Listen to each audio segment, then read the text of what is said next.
सब लोग सावधानी से सुनो, हमारे लाला भूखे प्यासे बहुत सुनावेंगे फिर हमको। महाराज जी भी कथा करके आए हैं, 4 घंटा बैठना बहुत श्रम होता है। अब एक एक प्रसंग की एक एक श्लोक तो बोल ही दें। ठाकुर जी वन में जाते हैं और वन में जाकर के वेणु का नाद करते हैं। वो वेणु की ध्वनि साधारण लोगों को लगता है कि नंद नंदन कृष्ण वेणु बजा रहे हैं, लेकिन कृष्ण प्रेम में जो व्याप्त जो गोपियां हैं वे उस वेणु का नाद सुन करके उनके वो वेणु की ध्वनि उनके हृदय पटल पर ठाकुर जी का दर्शन कराती है। गोपियां कह रही हैं, अक्षणवतां फलमिदं न परम विदाम सख्य प्रसूननुविवेशयतोर्वयस्यैः वक्तं ब्रजे ससुतयोरणवेणुजुष्टं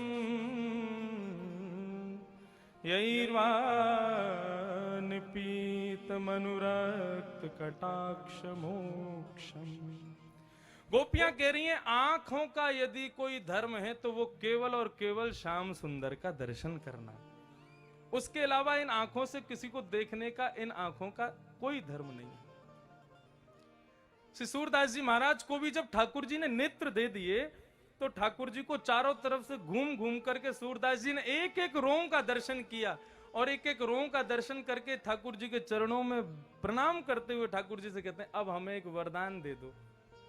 भगवान बोले, हमने नेत्र दे तो दिए आपको। बोले, ये तो आपने मुझे दिए, मैंने तो नहीं मांगे थे। बोले, अब हम कुछ मांगना चाहते हैं। ठाकुर जी बोले, मांगो। बोले, जो नेत्र आपने हमको दिए अब इनको हमसे वापस ले लो प्रभु। जिन नैनन में पी बसे दूजा ना ही समाए।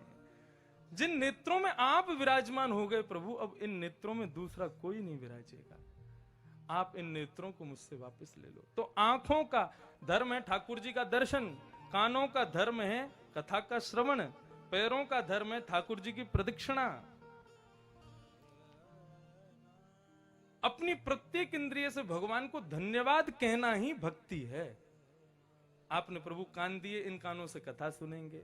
आपने आंख दी, आपका दर्शन करेंगे। जिह्वा दी, आपकी गुणगान गाएंगे। उसी प्रकार गोपियां वेणु गीत के माध्यम से एक एक स्वरूप का दर्शन यहां पर कराती हैं। भगवान ने मथुरा की गोपियों का प्रसाद ग्रहण करके उनका भी कल्याण किया। इस प्रकार ठाकुर जी एक दिन गैया चरा करके लौट रहे थे। पूरे ब्रजमंडल में 56 भोग बन रहे थे। सब जगह बस भोजन पदार्थों की सामग्री बनाई जा रही है, 56 भोग बनाए जा रहे हैं। ठाकुर जी ने आकर के देखा, इतने सारे भोग भैया कौन के काजे बनाए जा रहे हैं। नंद बाबा से जाकर के ठाकुर जी ने पूछा, बोले कि 56 भोग कौन के काजे बन रहे हैं पिताजी। बोले, लाला हम सब ब्रजवासीन के देवता हैं इंद्र, और इंद्र हमारी पूजा से प्रसन्न होकर के वर्षा करें, अतिवृष्टि नहीं करते, अनावृष्टि नहीं करते, तो इसलिए उनकी प्रसन्नता के लिए हम लोग ये ठाकुर इंद्र की साल भर में एक बार पूजा करते हैं। वही पूजा करने जा रहे हैं। भगवान बोले, कर्मणा जायते जंतु कर्मणैव विलीयते सुखम दुखम भयं क्षेमं कर्मणैवाभिपद्यते। पिताजी, अच्छा एक बात बताओ पिताजी, आपको और मेरो खेत अगल बगल में है। आप तो इंद्र की पूजा करो और मैं इंद्र की पूजा नहीं करूं तो इंद्र केवल आपके खेत में बरसेगो, मेरे में नहीं बरसेगो। सब लोग आश्चर्यचकित हो गए ठाकुर जी की बात सुन के। सब बोले, लाला तू कहा कहना चाह रहा हो। बोले, मैं ये कहना चाह रहा हूं, देव पर मत पड़े रहो कि देव हमारा काम कर जाएगा। कर्म से ही सुख दुख मिलते हैं। कर्म यदि श्रेष्ठ होगा तो ही सुख मिलेगा। और कभी देव पे पड़े रहोगे, देव संभाले देव संभाले, तो देवता भी आलसी समझ करके उसकी सहायता कभी नहीं करेंगे। उद्यमे नहीं सिद्ध्यन्ति कार्याणि न मनोरथैः नहीं सुप्तस्य सिंहस्य प्रविश्यन्ति मुखे मृगाः। शेर विचार कर ले मैं मुंह खोल के सो जाऊं, अपने आप हिरण आ जाए मुंह में, कभी ऐसा होगा? शेर को दौड़ना पड़ेगा, मेहनत करनी पड़ेगी, तभी उसका पेट भरेगा। पिताजी आप देव के भरोसे क्यों पड़े हो? देव सहायता करेंगे, देव सहायता करेंगे, देव देव आलसी पुकारा। कर्म कीजिए पिताजी, और यदि देव की सहायता लेनी है तो वृक्ष को हरा भरा करने के लिए पत्तों में नहीं, जड़ में पानी डाला जाता है। 33 करोड़ देवताएं सबको प्रसन्न करने में लगे रहे तो हो गया कल्याण। एक साधे सब सदे, इन सब 33 करोड़ देवताओं के मूल में विराजमान है श्री गोवर्धन नाथ। बोल गोवर्धन नाथ की। ये साक्षात नारायण के स्वरूप हैं, हमारे ब्रज में कृपा करके विराज रहे हैं पिताजी। इनकी पूजा, इनकी सेवा, इनकी अर्चना करो, तब आपको ये साधन सिद्ध है जाएगा। सब ब्रजवासी बोले हमको कहां मिलेगा? बोले हम वचन दे रहे हैं, आपने इंद्र के कभी दर्शन नहीं किए होंगे, लेकिन हमारा गोवर्धननाथ प्रकट है कि आपको दर्शन देवेगो। इस शर्त की मंजूरी पर सभी ब्रजवासी 56 भोग सजा सजा करके कहां जा रहे हैं? श्री गोवर्धन जा रहे हैं। गोवर्धन की रहिए तलेटी, श्री गोवर्धन की रहिए। अब गोवर्धन प्रसंग में कहां प्रवेश करें? एक प्रसंग पूज्य महाराज जी पधारे हैं, बस एक प्रसंग कह करके और श्री गिरिराज लीला को हम लोग बस यहीं विराम करेंगे। विशेष भाव जो है वो कल ही श्रवण करेंगे। महाराज जी अभी नाथ द्वारा में एक वैष्णव ने श्रीनाथ जी के प्राकट्य की ऐसी कथा बताई कि सुनकर के मन आनंदित हो गया। ठाकुर जी द्वापर युग में कृष्ण रूप में विराजे और विराज करके उन्होंने गोवर्धन की स्थापना की। सब ब्रजवासियों के मन में एक प्रेम स्थापित किया श्री गोवर्धन के प्रति। लेकिन कलयुग प्रारंभ होते ही लोग गोवर्धन की महिमा को भूल गए और श्री गोवर्धन कौन है इस स्वरूप को विचार मात्र भी नहीं कर पा रहे थे। तब ठाकुर जी ने गोवर्धन की महिमा को पुनः स्थापित करने के लिए श्रीनाथ रूप श्री गोवर्धन से प्रकट किया। लेकिन कैसे प्रकट किया, इसके बहुत सारे हमने भाव सुने, लेकिन एक भाव एक वैष्णव ने महाराज जी इतना सुंदर बताया। श्री गोवर्धन रूप जो है वो कैसे प्रकट हुए श्रीनाथ जी? तो बोले जब श्री गोवर्धन पर्वत को 7 दिन 7 रात्रि पर्यंत श्री बालकृष्ण प्रभु ने अपने इकन्नी उंगली पर धारण करके रखा, उस समय मैंने जैसा कि बताया सब ब्रजवासी ठाकुर जी की लीला को देख करके सहज भाव ही रखें। उनको यह भाव नहीं आता कि ये कहीं ईश्वर तो नहीं है, ये भाव कभी नहीं आता। लेकिन आज ठाकुर जी के या स्वरूप को देख करके यशोदा जी को बड़ी चिंता हुई और गर्गाचार्य जी के द्वारा कही गई वो बात कि मैया आपको ये लाला नारायण समो गुणई, नारायण के समान गुण है इसके भीतर, वो बात बार बार यशोदा जी के हृदय में घूम रही है। हम महाराज जी को सुना रहे हैं, इतना ही सोच के आप लोग बात मत करना, आप लोगों भी सुन रहे हैं, सब लोग इधर देखो, सावधानी से कथा श्रवण करो। बहुत सुंदर कथा। यशोदा जी इतनी चिंतित हो गई ठाकुर जी को देख के कि उनके बार बार हृदय में ये बात उठती है कि कहीं मेरो लाला ईश्वर तो ना है।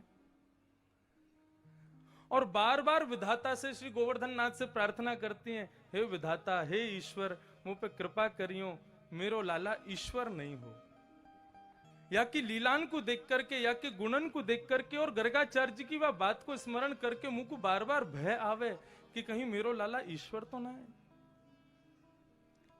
ईश्वर है वैसे और तो कोई दोष ना है, लेकिन लाला रहेगो तो केवल मेरो रहेगो और ईश्वर होगो तो सबको है जाएगो, और मैं अपने लाला को अपने से दूर ना कर सकूं।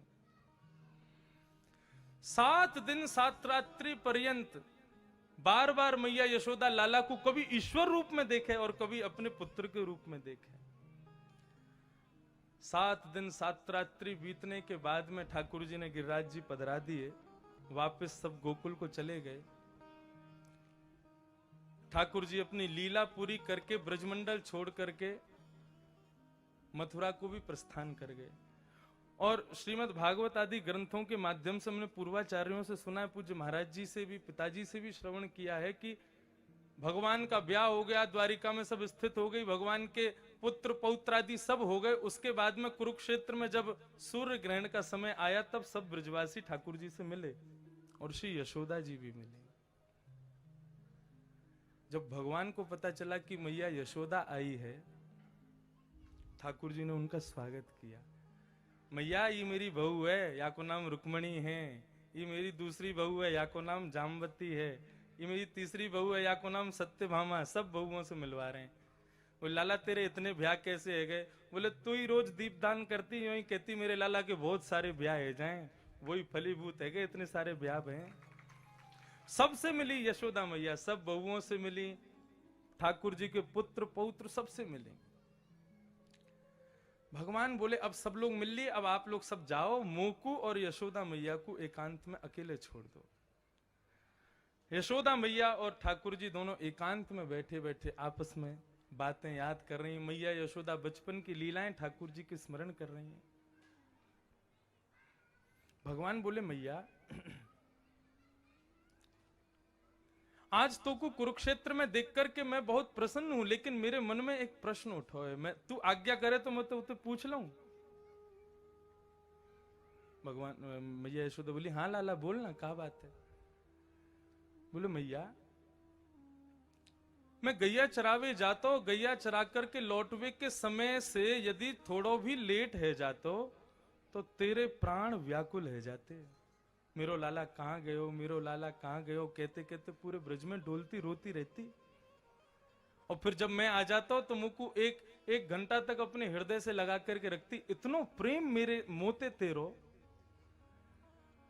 मैं ब्रजमंडल छोड़ के गयो और आज सैकड़ों वर्ष बीत गए, मुझको देखे बिना तू आज तक जीवित कैसे बैठी है?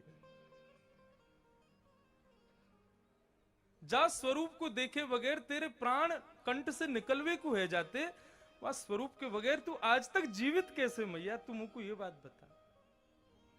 अरे जादना ब्रज छोड़ के गए, वही दिना तेरे प्राण निकल जाने चाहिए, तू आज तक कैसे बैठी हो? मुझको बता। मुझको ये बात नहीं पूछनी चाहिए, तू मेरी माँ है, लेकिन फिर भी मैं पूछूं, क्या वो स्वरूप को प्रेम, क्या वो इतनी देर तक हृदय से लगानो केवल एक दिखावो?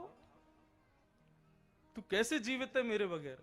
यशोदा मैया के नेत्र भराए। लाला, तेरी लीला मैंने सब देखी, लेकिन तेरो एक स्वरूप निगोरो ऐसो मेरे चित्त में बैठो है, वो मेरे प्राणन को निकरन ना दे रहे। बोले कौन सा स्वरूप? तब श्री कृष्णदास जी का वो पद स्मरण आता है, मेरो मन गिरधर छवि पेट क्यों, मेरो मन गिरधर छवि पेट, ललित त्रिभंगी चाल पे चल के, ललित त्रिभंगी चाल पे चिबुक चारु गड़ी ठट क्यों, चिबुक चारु गड़ी ठट क्यों, ठट क्यों, गिरधर छवि ठट क्यों, मेरो मन गिरधर छवि ठट क्यों, मेरो मन गिरधर छवि ठट क्यों, मेरो मन गिरधर छवि।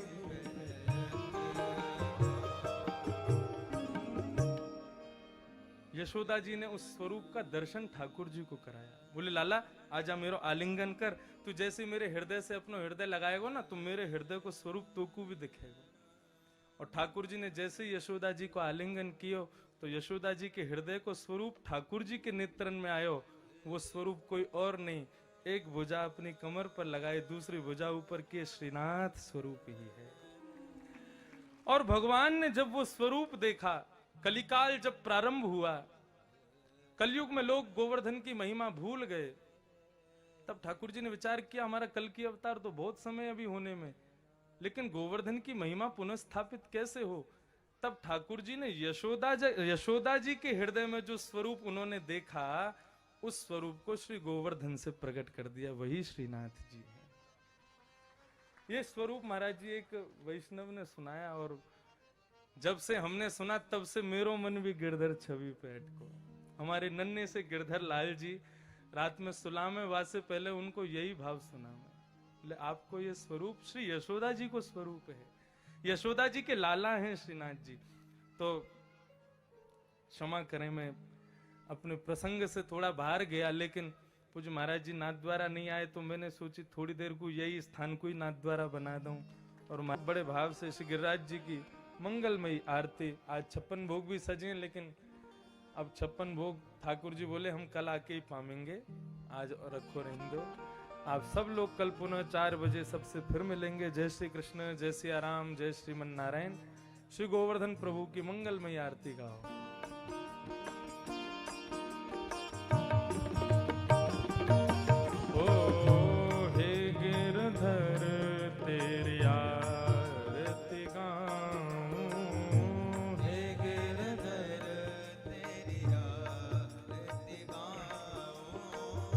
श्याम सुंदर तेरी आरती गाऊं, श्याम सुंदर तेरी आरती गाऊं। मोर मुकुट प्यारे शीश पे सोहे, मोर मुकुट प्यारे शीश पे सोहे। प्यारी वंशी